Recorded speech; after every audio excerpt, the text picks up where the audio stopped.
how to refund money in Lazada. Hello everyone. In this video, I will show you how to refund money in Lazada. First, open your Lazada application on your mobile device. Next, tap on Account located in the bottom right corner. Now, tap on the settings icon in the top right corner.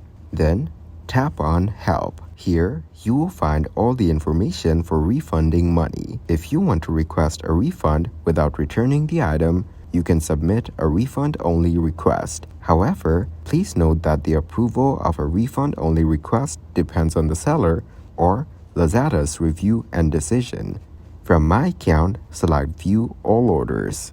Then, select the item that has been delivered and initiate a refund request by clicking the Return or Refund button.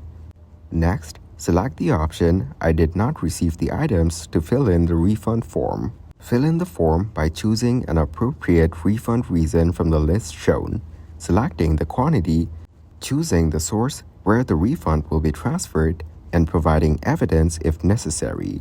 Once you have completed the form, click the Submit button at the bottom. Thank you guys for watching this video. Hope you got some value.